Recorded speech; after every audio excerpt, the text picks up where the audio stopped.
दोस्तों IBPS SO banking sector का ये भी एक बहुत बड़ा एग्जामिनेशन है और हर साल इसके अंदर कंपटीशन बढ़ता ही जा रहा है। आप में से जो बिगनर्स है, फ्रेशर्स हैं, उनके दिमाग में एक सवाल ज़रूर से आता है कि सर मैं कैसे इस एग्ज़ाम की तैयारी कर सकता हूँ, मैं कैसे इस एग्ज़ाम को क्रैक कर सकता हूँ। तो उसी के बारे में दोस्तों आज का सेशन रहेगा। अगर फिर भी आपके किसी तरह के डाउट्स या फिर क्वेरीज बनती है तो कमेंट बॉक्स में ज़रूर से बताइएगा। दोस्तों आगे बढ़ने से पहले एक छोटी सी इन्फॉर्मेशन कि अगर आप लोगों ने अभी तक अड्डा 24/7 के हमारे एप्लीकेशन ऐप को डाउनलोड नहीं किया है, यूट्यूब चैनल को सब्सक्राइब नहीं करा है, तो वो ज़रूर कर लीजिएगा। देखिए एप्लीकेशन ऐप अगर आप डाउनलोड करते हो तो उस पर काफ़ी सारा कंटेंट आपको फ्री ऑफ कॉस्ट में प्रोवाइड किया जाता है। Free PDFs, job alerts, daily free quizzes, all India mock test और डेली करंट अफेयर्स की क्लासेस आपको वहाँ मिलती है। ठीक है, साथ साथ दोस्तों यूट्यूब चैनल को क्यों आपको सब्सक्राइब करना है, तो यूट्यूब चैनल पर आपको डेली फ्री लाइव क्लासेस मिलती हैं, एग्जाम रिलेवेंट कंटेंट मिलता है, एग्जाम स्ट्रेटेजी सेशंस भी आपको यहाँ पर प्रोवाइड किए जाते हैं। तो इन्हें दोनों काम को ज़रूर से कर लेना दोस्तों, ठीक है। और अगर कभी कोई सेल आती है तो आपको मैक्सिमम डिस्काउंट भी मिलेगा हमारे एप्लीकेशन ऐप के थ्रू, अगर आपने इस रेफरल कोड के साथ हमारे कोर्सेज में एनरोल किया। ठीक है, चलिए ये QR कोड से इनके थ्रू आप एप्लीकेशन ऐप को डाउनलोड कर लीजिए और यूट्यूब चैनल को सब्सक्राइब कर लीजिए। आगे बढ़ते हैं दोस्तों। देखिए एक छोटी सी बात आप सबके लिए कि starting early is the first step to achieve your dreams, है ना। अगर आपको अपने ड्रीम को अचीव करना है तो भाई जितना जल्दी शुरू कर दोगे उसकी तरफ बढ़ना उतना ज़्यादा बेहतर होगा आप सबके लिए, है ना। देखिए दोस्तों IBPS एसओ का जो एग्जामिनेशन है इसका एग्जाम डेट ऑलरेडी आ चुका है, ठीक है, क्योंकि IBPS ने जो कैलेंडर रिलीज किया था उसमें बता दिया गया था कि आपका एग्जाम कब होने वाला है। तो 29 अगस्त को आपका एग्जामिनेशन होने वाला है ना। और अगर थोड़ा ट्रेंड को देखें तो कहीं ना कहीं जून जुलाई के आसपास आपका नोटिफिकेशन आ जाएगा, लेकिन नोटिफिकेशन का वेट ना करें। अगर आपको करना है स्टार्ट प्रिपरेशन तो कर लीजिएगा, लेकिन कैसे कर सकते हो वो अपन देखेंगे सारा का सारा पार्ट, ठीक है। तो कुछ छोटे छोटे पार्ट्स में हमने इस सेशन को डिवाइड कर रखा है कि सबसे पहले कि एग्जाम को समझना जरूरी होता है हम लोगों के लिए, है ना, कि एग्जाम क्या है अपने अपने आखिरकार, ठीक है। हम बिगिनर से तो हमें क्या करना चाहिए इसके लिए, राइट, और कौन कौन सी स्मार्ट स्ट्रेटेजीज है जो टॉपर्स फॉलो करते हैं और अगर मैं भी फॉलो करूंगा तो मेरे भी सिलेक्शन के चांसेस बन जाएंगे, है ना। और उसके अलावा दोस्तों कुछ ऐसे पैट की आइडियल रूटीन क्या होना चाहिए, क्योंकि एक प्रैक्टिकल रूटीन होना बहुत ज़रूरी है ना, कि हम जिसको फॉलो कर पाए लंबे टाइम तक। और सबसे इंपॉर्टेंट चीज़ होती है इसके अंदर क्या, मिस्टेक्स, क्योंकि मिस्टेक्स हमें अवॉइड करनी है ना। तो ये सारे के सारे पॉइंट्स हम 1 बाय 1 डिस्कस करेंगे दोस्तों। देखिए अगर सबसे पहले अगर एग्जाम की बात कर लें तो आपको ये पता होना चाहिए कि ये एग्जाम जो है इन 6 स्ट्रीम्स पर कंडक्ट किया जाता है। IBPS एसओ IT ऑफिसर, उसके अलावा एग्रीकल्चर फील्ड ऑफिसर, राजभाषा अधिकारी, law officer, HR and personal officer and marketing officer, ठीक है। तो सब लोग जरा इसकी एलिजिबिलिटी जरूर चेक कर लीजिएगा, क्योंकि हम एलिजिबिलिटी इसमें डिस्कस नहीं करने वाले हैं, ठीक है। आपकी एलिजिबिलिटी जरूर से चेक कर ले, और एलिजिबिलिटी अगर आप चेक कर लेते हैं तो अब आपको आती बात प्रिपरेशन को लेकर। तो देखिए कोई भी एग्जाम टारगेट करो, कोई भी एग्जाम टारगेट करो, अगर हम एसओ का एग्जाम भी टारगेट कर रहे हैं, आप माना कि एक बिगिनर हो, फ्रेशर हो, कुछ नहीं पता आपको एग्जाम के बारे में, है ना, तो आपने क्या करना है कि पहले तो एग्जाम को समझा हम लोगों ने कि एग्जाम का पैटर्न क्या होता है बेसिकली, ठीक है। आप एलिजिबल है नहीं, सबसे पहले बात। फिर हम एग्जाम के पैटर्न को समझेंगे कि कितने फेजेस का एग्जामिनेशन है ना। और कुछ इंपॉर्टेंट पॉइंट्स भी आते हैं उसके अंदर, जिसमें सबसे पहला जो आता है हमारे लिए दोस्तों वो होता है उस एग्जाम का सिलेबस, ठीक है। सर सिलेबस का आइडिया कहाँ से लगेगा, तो दोस्तों ये जो सिलेबस का आइडिया है वो आप लगा सकते हो PYQs के थ्रू, और वैसे हम लोगों ने भी कई सारे सेशंस किए हुए हैं इस यूट्यूब चैनल पर, तो आपको वहाँ पर भी मिल जाएगा। तो सिलेबस ज़रूरी है, PYQ ज़रूरी है, ये दो चीज़ें आपको पता होना चाहिए, तभी आपको समझ में आएगा कि मुझे किस लेवल तक अपने आप को प्रिपेयर करना है और मुझे क्या क्या प्रिपेयर करना है, ठीक है। ये दोनों पॉइंट्स आपके क्लियर हो जाएंगे एकदम, कि आपको समझ में आ जाएगा ना यहाँ से कि मुझे किस लेवल तक जाना है, क्योंकि PYQ में आपको लेवल समझ में आ जाएगा, डिफिकल्टी लेवल क्या है क्वेश्चंस का। उसके अलावा सिलेबस में मुझे ये समझ में आ जाएगा क्या क्या मुझे कवर करना है, ठीक है। इसके बाद में दोस्तों एक पॉइंट आता है हमारे पास में क्या, स्टडी प्लान, जो अपन डिस्कस करेंगे कि भाई क्या स्टडी प्लान आप लोगों का एक तरह से बनना चाहिए, है ना। और उसके अलावा दोस्तों एक बात आती है हमारे पास में, राइट रिसोर्सेस, राइट सोर्स, क्योंकि अगर आप बिगनर हो, फ्रेशर हो, तो राइट सोर्सेज का सिलेक्शन करना इज वेरी इंपॉर्टेंट। जो फैकल्टीज आप चुनने वाले हो कि जिनके साथ मुझे प्रिपेयर करना है, वो सही चुनना बहुत ज़रूरी है ना। तो ये बात आप सब लोग ध्यान रखें, थोड़ी रिसर्च ज़रूर कर लीजिएगा कि कहाँ की फैकल्टी बेस्ट है, कहाँ का कंटेंट बेस्ट है, कहाँ से मैं अपने आप को प्रिपेयर कर सकता हूँ, ठीक है। आगे बढ़ते हैं दोस्तों। अगर देखा जाए तो 3 फेजेस का अपना एग्जामिनेशन होता है, ठीक है। प्रीलिम्स है, मेंस है और इंटरव्यू है ना। आप अगर फ्रेशर हो तो आपका ज़्यादातर फोकस क्या रहता है कि मैं प्रीलिम्स पर फोकस कर लूँ, लेकिन प्रीलिम्स वाला जो पार्ट है वो क्या है, क्वालिफाइंग वाला पार्ट है ना, कि आपको प्रीलिम्स को जस्ट क्वालिफाई करना है, ठीक है। क्वालिफाइंग मार्क्स आप लेके आ जाइए, आपने क्वालिफाई कर लिया तो आप लोग मेंस के लिए एलिजिबल हो जाओगे, है ना। और जो आपका फाइनल सिलेक्शन जो बेसिकली बनता है दोस्तों, वो मेंस एग्जामिनेशन और इंटरव्यू, इन दोनों पर ही डिपेंड होता है आपका फाइनल सिलेक्शन, है ना। लेकिन क्वालिफाई करना बहुत जरूरी है प्रीलिम्स को भी, प्रीलिम्स इज वेरी इंपॉर्टेंट, है ना, और उतना ही इंपॉर्टेंट आपका पास मेंस है, ठीक है। क्लियर? तो ये ध्यान रखिएगा। जैसे प्रीलिम्स की दोस्तों अगर बात कर ले तो ये आपके कुछ सब्जेक्ट्स होते हैं, जैसे लॉ ऑफिसर और राजभाषा अधिकारी की बात कर ले तो इंग्लिश, रीजनिंग और general awareness with special reference to banking industry. तो ये आपका पार्ट होता है, एग्जामिनेशन पैटर्न होता है प्रीलिम्स का, और लॉ ऑफिसर और राजभाषा अधिकारी के लिए, है ना। जिसमें इंग्लिश के 50 क्वेश्चन 25 मार्क्स के आएंगे, 40 मिनट मिलेंगे। रीजनिंग के 50 क्वेश्चन 50 मार्क्स के आएंगे, 40 मिनट मिलेंगे। और जनरल अवेयरनेस के 50 क्वेश्चन 50 मार्क्स के 40 मिनट आपको यहाँ पर भी मिलेगा। नेगेटिव मार्किंग भी दोस्तों 1/4 की नेगेटिव मार्किंग होती है। अदर स्ट्रीम्स की अगर बात कर ली जाए, जैसे IT officer, AFO, HR and personal officer, marketing officer, तो आपके सिलेबस में, आपके एग्जाम्स में यहाँ पर जनरल अवेयरनेस नहीं पूछा जाता, आपसे इंग्लिश, रीजनिंग और क्वांट होता है। तो इंग्लिश के 50 question 25 marks 40 minutes, reasoning 50 question 50 marks और आपके 40 minutes, quantitative aptitude 50 question 50 marks और 40 मिनट्स आपको मिलता है। नेगेटिव मार्किंग यहाँ पर भी होती है ना। आपने यहाँ पर आपको सेक्शनल कट ऑफ भी निकालना है और आपको ओवरऑल कट ऑफ भी निकालना होता है। सेक्शनल कट ऑफ भी निकालना है, ओवरऑल कट ऑफ भी आपको निकालना है, ठीक बात। और जिसके बाद में दोस्तों आता है प्रोफेशनल नॉलेज। तो प्रोफेशनल नॉलेज 60 मार्क्स का रहेगा, 60 क्वेश्चंस रहेंगे हमारे पास और 45 मिनट्स का टाइम ड्यूरेशन यहाँ पर भी आपको मिलेगा, क्लियर बात। और राजभाषा अधिकारी में आपका प्रोफेशनल नॉलेज ऑब्जेक्टिव रहेगा। देखो इन सब में तो ऑब्जेक्टिव ही रहने वाला है, राजभाषा अधिकारी में आपका डिस्क्रिप्टिव भी रहेगा, 2 क्वेश्चंस होंगे इसके अंदर, मैक्सिमम 60 मार्क्स मिलने वाले, ऑब्जेक्टिव डिस्क्रिप्टिव दोनों में 30-30 नंबर आपको मिलने वाले हैं, ठीक है। इसके बाद में दोस्तों आपका रहता है इंटरव्यू, है ना। इंटरव्यू आपको क्रैक करना है, और जो आपका रिटन एग्जामिनेशन है और इंटरव्यू है ना, मेंस का वाला पार्ट और इंटरव्यू, उसमें आपका 80-20 का रेशो होता है ना। 80-20 का रेशो बनाकर वो 100 मार्क्स बनाते हैं और फिर आपकी मेरिट लिस्ट यहाँ पर तैयार की जाती है बेसिकली, ठीक है ना। तो इतनी बातें सारी क्लियर है। अब दोस्तों बात आती है हमारे पास में कि सर मैं एक बिगिनर हूँ, फ्रेशर हूँ, तो मुझे क्या करना चाहिए, है ना। ठीक है, एग्जाम पैटर्न समझ में आ गया मुझे, अब क्या करना चाहिए। तो देखिए दोस्तों, अगर आप एक बिगिनर हो, है ना, अगर आप बिगिनर हो बेसिकली, तो सबसे पहले आपको अपने फाउंडेशन पर काम करना चाहिए। सबसे पहले आपको फाउंडेशन पर काम करना चाहिए। देखिए सबसे पहली बात होती है हमारे पास में, जैसे आपसे स्टार्टिंग में कहा था, सोर्स, है ना, सोर्स। अब सोर्स में आप क्या करेंगे, किसी फैकल्टी को लेके चलेंगे या फिर किसी कोर्स को आप एनरोल करेंगे। अगर बिगिनर हो, फ्रेशर हो, तो भाई देखो ज़्यादा रिस्क मत लीजिएगा, क्योंकि हमारे पास अभी क्या चल रहा है, टाइमिंग जो है अप्रैल हो चुका है ना, अप्रैल चल रहा है। तो अप्रैल, मई, जून, जुलाई, अगस्त में एग्जामिनेशन है, तो 4 महीने के आसपास का हमारे पास टाइम ड्यूरेशन बचा है, टाइम विंडो जो 4 महीने के आसपास का बचा हुआ है। और ये सफिशिएंट टाइम में अगर आप एग्जाम को क्रैक करना चाह रहे हो, ठीक है, तो आपको क्या करना है कि सोर्स का सिलेक्शन करना है ना, कोई भी मतलब पेड कोर्स जो अगर आप जो भी आप लोग ज्वाइन करने वाले हो, ठीक है।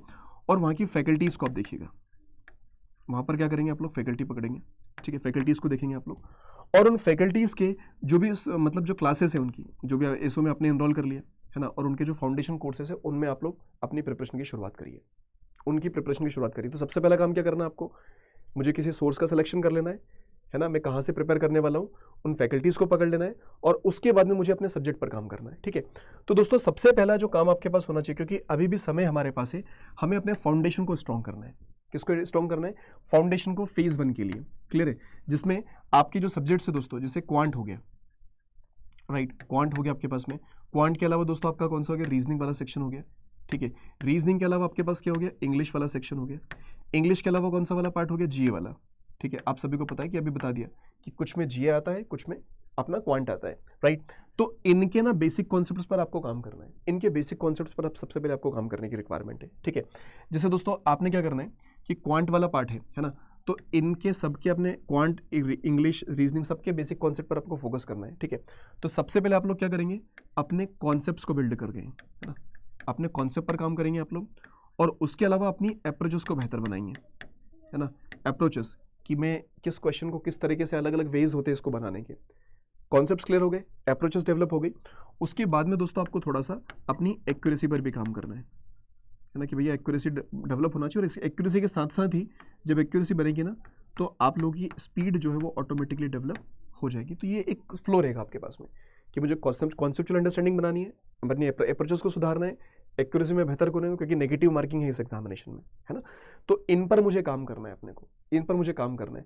अब देखो काम किस तरह से करना है अपने को, ठीक है। तो उसके लिए दोस्तों आपको सबसे पहले टाइम मैनेजमेंट सीखना होगा, टाइम मैनेजमेंट सीखना होगा, क्योंकि जितना टाइम बचा हमारे पास उसको मैनेज करते हुए इस एग्जाम को बड़े आराम से क्रैक कर सकते हो आप लोग, ठीक है। तो टाइम मैनेजमेंट में क्या क्या चीज़ आएगी हमारे पास में, देखिएगा। जैसे इन सब बातों पर हमने बात करी आपसे, ठीक है। तो दोस्तों अगर आप टाइम मैनेजमेंट को लेके चलेंगे कि सर मेरे को टाइम अपना मैनेज जो है वो किस तरह से करना है, ठीक है, टाइम मैनेजमेंट किस तरह से करूँगा, तो आप लोग को ना दो पार्ट्स में डिवाइड कर देना अपनी स्टडी को, दो पार्ट्स में किस तरह से कि दोस्तों एक जो पार्ट होगा आपके पास में वो होगा सपोर्ट स्टडी का, एक पार्ट क्या रहेगा सपोर्ट स्टडी करेगा, और दूसरा पार्ट क्या रहेगा मेरे पास में सेल्फ स्टडी करेगा दोस्तों, ठीक है। देखो यार, जो सपोर्ट स्टडी का पार्ट है, देखो जैसे सपोज करो कि आपके पास क्या हो गया, क्वांट की क्लास हो गई, मतलब जैसे क्वांट वाला पार्ट हो गया, क्वांट है ना, ये क्वांट हो गया, रीजनिंग हो गया हमारे पास, इंग्लिश हो गया हमारे पास में, और उसके अलावा जनरल अवेयरनेस वाला पार्ट हो गया, ठीक है।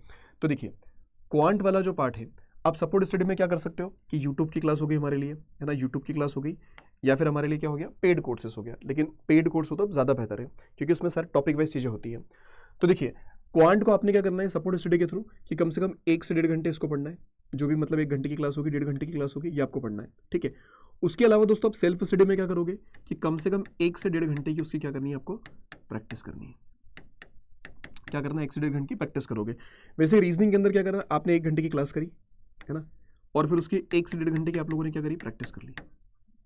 आपने क्या कर लिया, 1 से 1.5 घंटे की प्रैक्टिस कर ली।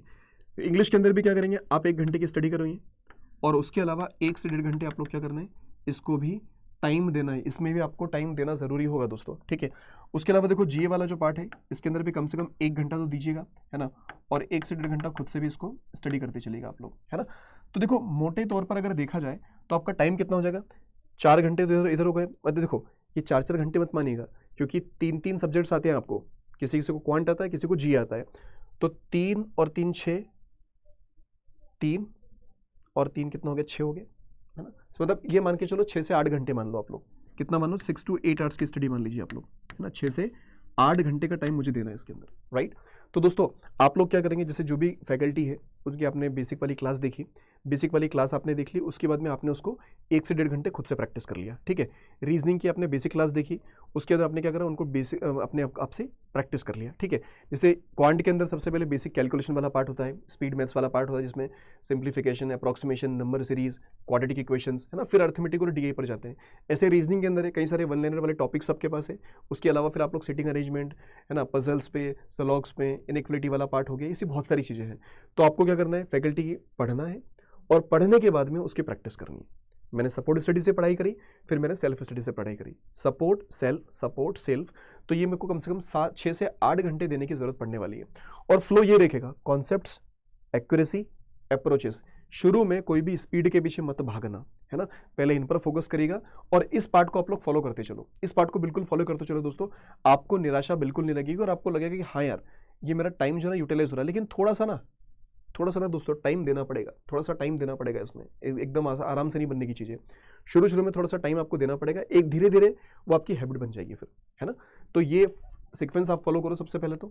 अच्छा, उसके बाद में मेरे पास ये आता है कि सर जो स्मार्ट स्टडी जी होती है, वो स्मार्ट स्टडी क्या होगी इसी स्मार्ट स्टडी अगर मैं देखूँ तो देखो मेरे भाई, सबसे पहले तो जो आपको फ्लो बताया है उसको फॉलो करें आप लोग। जैसे क्वांट के अंदर, रीजनिंग के अंदर, इंग्लिश के अंदर, जीए के अंदर, ये जो आपको फ्लो बता रखा है कि 6 से 8 घंटे की स्टडी अपने करनी मतलब करनी है इसके अंदर, इसमें मुझे कोई दो राय नहीं है, ठीक है। उसके अलावा ये कि मैं भाई प्रोफेशनल नॉलेज को थोड़ी ना स्किप कर दूंगा, प्रोफेशनल नॉलेज को थोड़ी ना स्किप करना है।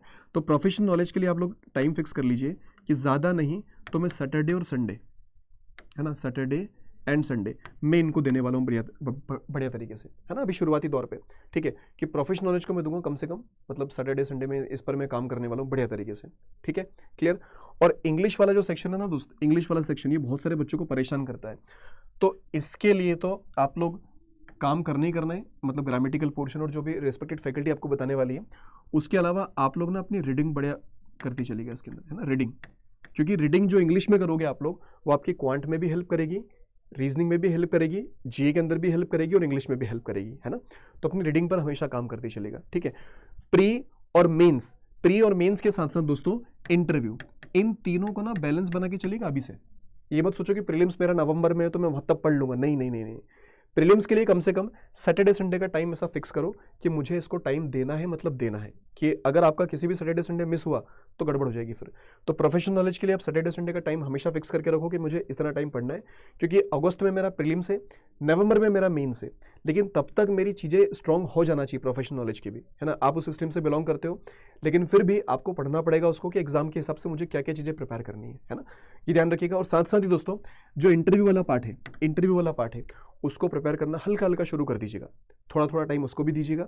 आप लोग क्वेश्चन नोट डाउन कर लो कि किस तरह के क्वेश्चन पूछे जाते हैं इंटरव्यू में, और आप उन्हें किस तरह से आंसर कर सकते हो, है ना, इस बात का भी आप लोग ध्यान रखें, ठीक है। सिर्फ ये नहीं कि प्रीलिम्स पर फोकस कर रहा हूँ कि सर प्रीलिम्स हो जाएगा उसके बाद मैं मेंस पर जाऊंगा, नहीं, हमें शुरू से इन तीनों को मैनेज करते हुए चलना है, ठीक है। थोड़ा थोड़ा कर सकते हो आराम से, कोई इसमें बहुत बड़ा रॉकेट साइंस नहीं है। क्लियर बात। चलिए दोस्तों, उसके अलावा एक बात आती है हमारे पास में कि आइडियल मेरा रूटीन क्या होना चाहिए, ठीक है। देखो रूटीन की अगर बात कर ले यार, तो सबसे पहले तो आपकी मॉर्निंग वाला जो पार्ट है उसको थोड़ा बेहतर बनाइएगा, आप लोग मॉर्निंग वाला थोड़ा बेहतर बनाइएगा, ठीक है। अर्ली मॉर्निंग उठ जाइएगा, है ना। अर्ली मॉर्निंग उठने के साथ साथ आप लोग क्या करें, कोई भी एक फिजिकल एक्सरसाइज आप एड ऑन कर सकते हो, जो भी आपकी फिजिकल एक्सरसाइज जो हो सकती है ना। साइकिलिंग हो गई, स्किपिंग हो गई, रनिंग हो गई, जिम कर लिया होगा आप लोगों ने, योगा कर लिया, मेडिटेशन कर लिया, वो एड ऑन करिएगा, ठीक है। उसके अलावा जो 6 से 8 घंटे की आपको स्टडी बताइए, 6 से 8 घंटे की जो स्टडी आपको बताइए कम से कम, है ना, इसके हिसाब से अपना एक रियलिस्टिक टाइम टेबल बनाइएगा, है ना। एक रियलिस्टिक टाइम टेबल बनाइएगा जिसको आप लोग लंबे समय तक फॉलो कर पाओ। अब जब कभी भी कंफर्टेबल हो, आप रात में पढ़ो, दिन में पढ़ो, जब आपको टाइम मिलता है, क्योंकि जो क्लासेस होती है हमारी हम लोग की, वो लाइव प्लस रिकॉर्डेड हो जाती है, मतलब लाइव आपको मिल गई, अगर आपने उस टाइम पर मिस कर दिया तो रिकॉर्डेड फॉर्मेट में भी आपको मिल जाएगी, है ना। तो इस तरह से अपना टाइम टेबल बनाइएगा ताकि आप उसको लंबे समय तक फॉलो कर पाओ दोस्तों, ठीक है, क्लियर। अब सबसे एक चीज आती है हमारे पास में कि सर जो हमने इसमें मॉक टेस्ट की तो बात ही नहीं करी, है ना, हमने इसके अंदर मॉक टेस्ट की तो बात ही नहीं करी कि सर मैं अपने मॉक टेस्ट वगैरह कब से शुरू कर सकता हूँ। तो दोस्तों देखो, जैसे अगर मॉक टेस्ट की मैं बात कर लूँ आप लोगों से, क्योंकि दिमाग में क्वेश्चन तो आना चाहिए कि सर मॉक टेस्ट का क्या। तो देखिए सबसे पहली चीज़ तो ये कि अगर आप लोग जो भी टॉपिक आप फिनिश करते हो, तो टॉपिक करने के बाद में आप उसके ऊपर क्या करोगे, क्विज लगाओगे, है ना। आपने क्या करना है, उसके ऊपर क्विज लगानी है, समझ में ये बात, क्या करोगे, क्विज लगाओगे, मिनी मॉक्स लगाओगे, है ना। और आप लोग लगाओगे दोस्तों सेक्शनल मॉक्स के साथ साथ टॉपिक वाइज टेस्ट, क्या करोगे, टॉपिक टेस्ट, ये आपको मिल जाएंगे सारे के सारे एप्लीकेशन ऐप पर। टॉपिक टेस्ट हो गया, क्विज हो गई, सेक्शनल मॉक पर मैंने काम कर लिया, और मेरा सिलेबस जो है वो कम से कम 40 से 50% क्या हो चुका है, फिनिश हो चुका है, ठीक है। 40 से 50% का सिलेबस आपका कंप्लीट हो गया है, तो आप लोग क्या कर सकते हो दोस्तों, फुल लेंथ मॉक पर आ सकते हो, ठीक है, कि 40 से 50% का सिलेबस आपका कंप्लीट हो गया। उसके बाद आप जंप कर जाओ किसकी तरफ, फुल लेंथ मॉक की तरफ। अब फुल लेंथ मॉक में क्या करना है आपको, मॉक लगाने के बाद में उसका एनालिसिस भी करना है, क्योंकि दोस्तों हम गलतियां करते हैं, है ना। तो आपको अपनी गलतियों को पहचानना है बेसिकली। अब भी बिगनर फेज में रहोगे, आप गलती करोगे उसके अंदर मॉक टेस्ट में, तो उन गलतियों को पहचानो कि मैं क्या क्या गलती कर रहा हूँ, और जो भी गलती आप करोगे एक मॉक के अंदर, उसको अगले मॉक में क्या करना है, सुधारना है, उसका एनालिसिस करना है मॉक टेस्ट का, कि मैंने क्या गलती करी है, किस क्वेश्चन में ज़्यादा टाइम लिया है, कौन कौन से क्वेश्चन मेरे से नहीं बने, जो टॉपिक मैंने पढ़ लिया क्या उसके क्वेश्चन भी मुझसे नहीं बने, तो क्यों नहीं बने, कौन से कॉन्सेप्ट मेरे से छूट गए थे, उनको रिवाइज करिएगा आप लोग इस तरह से, है ना। और हर मॉक टेस्ट के अंदर आपको क्या करना है कि अपनी ग्रोथ दिखती चली जाएगी, समझ रहे हो। तो गलतियां जो आप कर रहे हो, उन गलतियों को पहचानो, उन गलतियों को सुधार करो, गलतियां पहचानो, सुधार करो, गलतियां करो, फिर पहचानो, फिर सुधार करो, ठीक है। ये काम करते चलना आप लोगों को। और जब तक दोस्तों अगस्त आएगा ना, तब तक आप लोग की एक अलग हैबिट हो जाएगी, एक अलग लेवल पर आप रहोगे मॉक टेस्ट के अंदर, है ना। लेकिन इसको शुरू करना पड़ेगा, शुरू नहीं करोगे तो मुश्किल आने वाली है। तो बेहतर क्या होगा कि मॉक टेस्ट हमारा कम से कम 40 से 50% का सिलेबस कंप्लीट हो गया, मॉक टेस्ट लगाना शुरू कर देना उसके बाद, ठीक है। और जब तक आपका 100% सिलेबस होगा, तो आप मॉक टेस्ट में एक अलग लेवल पर पहुंच चुके होंगे, और फिर आप लोग स्पीड और एक्यूरेसी पर काम कर रहे होंगे, है ना। तो ये बात का आप लोग सारे लोग ध्यान रखिएगा, ठीक है, क्लियर बात। अच्छा, एक बात और समझो कि जो बहुत सारे बच्चे क्या करते हैं, गलतियां कर जाते हैं, उन गलतियों पर भी थोड़ी सी बात कर लेते हैं यार, जब इतनी बात कर ही ली हम लोगों ने, है ना। तो दोस्तों जो गलती करते हैं ना आप में से जो बिगनर्स हैं, वो सबसे पहली गलती तो मेरे भाई ये कर देते हैं कि फोकसिंग ओनली ऑन प्रीलिम्स। उनको लगता है कि सर मैं पहले प्रीलिम्स तो क्वालिफाई करूं, मेंस में बाद में देखूंगा, और बाद वाली बात की रह जाती है। फिर वो पता है काश वाली फीलिंग रह जाती है कि काश मैंने पहले स्टार्ट कर लिया होता है इसको, मेंस को, है ना। तो मेरे भाई प्रीलिम्स के साथ साथ आपको मेंस को भी ध्यान रखना है कि जो आप इग्नोर करते हो ना प्रोफेशनल नॉलेज को, तो प्रोफेशनल नॉलेज को बिल्कुल भी इग्नोर नहीं करना है। सैटरडे संडे में आप टाइम दो इसको कि मुझे प्रोफेशनल नॉलेज पढ़ना है, मतलब पढ़ना है एट एनी कॉस्ट। और रेगुलर भी अगर आपके हिसाब से टाइम मैनेज हो रहा है तो वो भी कर सकते हो आप लोग, ठीक है। उसके अलावा दोस्तों जो मॉक टेस्ट वाला पार्ट है, ये बहुत सारे बच्चे ऐसे होते हैं कि सर मेरा सिलेबस तो कंप्लीट हुआ ही नहीं, मेरा जब 100% सिलेबस कंप्लीट हो जाएगा उसके बाद मैं मॉक टेस्ट शुरू करूंगा। लेकिन हमने अभी बताया आपको कि आपका सिलेबस अगर 40 से 50% भी कंप्लीट हो चुका है तो बिल्कुल आपको मॉक टेस्ट पर आ जाना चाहिए, है ना। सेक्शन मॉक्स, क्विजेज, है ना, टॉपिक वाइज टेस्ट, ये तो लगा नहीं है। फिर मेरा धीरे धीरे कॉन्फिडेंस जब डेवलप होने लगे और मेरा सिलेबस 40 से 50% का हो गया है तो मैं मॉक टेस्ट पे आ जाना चाहिए मेरे को, ठीक है। तो पूरे सिलेबस को खत्म होने का वेट नहीं करना है, मॉक टेस्ट आपको जल्दी स्टार्ट कर देने हैं, राइट। उसके अलावा दोस्तों एक चीज ये होती है कि बहुत सारे आप रिसोर्सेस यूज करते रहते हो, बहुत सारे रिसोर्सेस, कि मान लीजिए बिगनर्स हैं तो इनका यूट्यूब चैनल देख लिया, उनका यूट्यूब चैनल देख लिया, ये वाली पीडीएफ ले ली, वो वाली पीडीएफ ले ली, ये वाली बुक फॉलो कर ली, वो वाली बुक फॉलो कर ली, तो दिमाग में फिर कंफ्यूजन बढ़ जाता है। तो थोड़ी सी रिसर्च कर लो, और रिसर्च करने के बाद में लिमिटेड कंटेंट रखना अपने को, है ना। लिमिटेड कंटेंट रखोगे तो मल्टीपल टाइम्स आप क्या कर पाओगे, रिवाइज कर पाओगे चीज़ों को, है ना। तो पहले रिसर्च कर लो, आराम से देख लो कि कहाँ का कंटेंट बेस्ट है, एक बार भरोसा हो जाए तो उनके पीछे फिर लगे रहना है ना। उन फैकल्टीज़ की जान खजानी है एक तरह से, ठीक है। नहीं आएगा तो बताओ, पूछो, है ना, हर चीज़ करो उसके लिए। तो दोस्तों ये ध्यान रखिएगा। और एक सबसे इंपॉर्टेंट चीज़ होती है हमारे पास, क्या, लैक ऑफ कंसिस्टेंसी। देखो कंसिस्टेंसी इज एवरीथिंग। आप जोश जोश में शुरू कर देते हो, लेकिन अगर कंसिस्टेंसी मेंटेन नहीं करोगे ना तो बहुत बड़ा डाउनफॉल आ जाएगा, फिर वो जीरो से शुरू करना पड़ेगा। वो सांप सीढ़ी वाला खेल देखा है कि गए ऊपर तक, टक वापस नीचे, तो वही कहानी यहाँ पर भी हो जाएगी, है ना। तो कंसिस्टेंसी इज वेरी इंपॉर्टेंट। आप लोग को कंसिस्टेंट होना जरूरी है ना। ये मत सोचना कि यार ठीक है मैंने दो चार दिन नहीं पढ़ूंगा, संडे को पढ़ लूंगा आराम से। तो संडे को अगर आपने 10 घंटे भी पढ़ लिया, 12 घंटे भी पढ़ लिया संडे को, और अगर आपने पूरे वीक नहीं पढ़ा है तो किसी काम का नहीं संडे को। वो बेहतर होगा कि वीक में भले आप लोग 3-3 घंटे ही पढ़ते चलो, तो 3-3 घंटे कंसिस्टेंसी मेंटेन करोगे ना तो कई बड़ा रिजल्ट देगा आप लोगों को उससे, ठीक है। तो ये बात ध्यान रखिएगा दोस्तों। ये गलतियां करते हैं बच्चे बहुत सारे जो बिगनर्स होते हैं, तो ये गलती आपको नहीं दोहरानी है, क्लियर है। लास्ट जो है एक फंडा सिर्फ इतना सा मेरे भाई कि पढ़ना पड़ेगा, पढ़ाई इज़ वेरी इंपॉर्टेंट, है ना। सबसे पहले आप लोग जो टाइम ड्यूरेशन आपके पास जो बचा हुआ है आपके पास में, है ना, ये तो खैर थोड़ा अलग टाइम ड्यूरेशन यहाँ पर दिखा दिया है इन्होंने, जबकि ऐसा तो होना नहीं है अपने पास में, ठीक है। तो सबसे पहले आपको क्या ध्यान रखना है कि मुझे अपने बेसिक्स पर काम करना है, बेसिक कॉन्सेप्ट में, है ना। फिर मेरा प्रैक्टिस और सेक्शन मॉक टेस्ट का आएगा, और मैं फुल लेंथ और रिवीजन की बात करूँगा फिर, ठीक है। तो दोस्तों जल्दी शुरू कर दोगे तो टाइमली आपका सिलेबस कंप्लीट हो जाएगा, आपके पास सफिशिएंट टाइम रहेगा रिवीजन का, मॉक टेस्ट पर काम करने का, अपनी स्पीड और एक्यूरेसी पर काम करने का। तो बिगनर भी है, फ्रेशर्स भी है, तो शुरू कर सकते हो इस तरह से, ठीक है। आपका एग्जामिनेशन लगा हुआ है 29 अगस्त को प्रीलिम्स का, उसके अलावा 1 नवंबर को मेंस का एग्जामिनेशन लगा हुआ है। तो ये डेट्स आपके सभी के सामने हैं। तो दिन की उल्टी गिनती शुरू हो चुकी है एक तरह से देखा जाए तो। महीने में मत काउंट करो, दिनों में काउंट करोगे तो फायदे में रहोगे अभी, है ना। क्योंकि जैसे जैसे दिन नज़दीक आते हैं ना, अपनी हड़बड़ाहट जो घबराहट है वो बढ़ती रहती है, ठीक है। और वो जब प्रेशर पड़ता है ना तो बच्चा फिर लगता है कि यार नहीं अब करना चाहिए मेरे को, ठीक है। और दोस्तों एक बड़ी अच्छी बात कही जाती है कि proper preparation prevents poor performance, है ना। तो अगर आपको अच्छे से इस एग्जाम में परफॉर्म करना है तो भैया अपने आपको प्रिपेयर करना शुरू कर दीजिए अच्छे से, क्लियर है। अगर बिगनर भी हो, फ्रेशर भी हो, तो कोई दिक्कत नहीं है, बिल्कुल इस एग्जाम को क्वालिफाई कर सकते हो, क्रैक कर सकते हो आप लोग, है ना, with right resources, right content, clear है। तो दोस्तों देखो, अगर आप एसओ को टारगेट करने वाले हो तो you can enroll in our regulatory bodies in SO के महापेक में। इसके अंदर आपको एसओ के एग्जाम्स भी मिल जाएंगे, और रेगुलेटरी बॉडीज़ के जो अदर एग्जाम्स होते हैं जैसे नाबार्ड है, आरबीआई है, सेबी है, इन सभी के एग्जाम्स भी आपको के बैचेस भी आपको मिल जाएंगे। ये रेफरल कोड है, इसका यूज़ करके आप इसमें एनरोल कर सकते हो। लेकिन अगर आपको लग रहा है कि सर मुझे तो सिर्फ एसओ चाहिए, मुझे बाकी क्यों करना है, तो मेरे भाई एसओ का भी ऑप्शन है। अगर आपको हमारा कंटेंट सही लगता है, इस प्लेटफॉर्म का कंटेंट सही लगता है, तो आपको क्या करना है, एसओ के बैचेस में एनरोल कर लेना है। किस तरह से करना है, लेट मी शो यू। देखो सबसे पहले आपको क्या करना है, अपने अड्डा 24/7 की वेबसाइट पर विजिट करना, ठीक है। उसके अलावा आप लोग क्या करोगे, पहले लिंक पर क्लिक कर लीजिएगा, राइट। आप लोग ऑल कोर्सेज में जाओगे, लेफ्ट हैंड साइड को स्क्रॉल डाउन करना, रेगुलेटरी बॉडीज इन एसओ आएगा, यहाँ पर आईबीपीएस एसओ देखो, तो ये रहा आईबीपीएस एसओ, ठीक है। आईबीपीएस एसओ पर क्लिक करने के बाद दोस्तों आपको लॉ ऑफिसर, आईटी ऑफिसर, और इसे व्यू ऑल करोगे ना तो इसमें लॉ ऑफिसर, आईटी ऑफिसर के अलावा आपको यहाँ पर और मिल जाएगा, जैसे ये मार्केटिंग ऑफिसर है, एचआर ऑफिसर है। तो जिस किसी एग्जाम को टारगेट कर रहे हो, जिस किसी स्ट्रीम से बिलोंग करते हो, वो बैच ज्वाइन कर लीजिएगा। लेट सपोज कि आप आईटी के लिए जाना चाहो तो आईटी वाले पार्ट पर क्लिक करो इस तरह से, है ना। बाय नाउ पर जाइए और यहाँ कूपन कोड एंटर करिए, दैट शुड बी Y710, ठीक है, और इसको अप्लाई कर दीजिएगा इस तरह से। तो देखेंगे काफ़ी कम प्राइसिंग के साथ दोस्तों ये जो पैकेज है वो आपको मिल जाएगा, है ना। तो यार अगर इनरोल करना है तो रेफरल कोड का ध्यान रखें, Y710 आपका एक रेफरल कोड रहेगा जिसका यूज़ करके आप इस बैच में क्या कर सकते हो, एनरोल कर सकते हो। बात समझ पाई सभी को? ठीक है, चलो भाई, तो आज के लिए हम लोग इतना ही रखते हैं। बाकी कोई भी डाउट हो, क्वेरी हो तो कमेंट बॉक्स में ज़रूर से बताइएगा आप लोग, है ना। और अगर चैनल पर नए हो दोस्तों तो सब्सक्राइब ज़रूर कर लीजिएगा, ठीक है।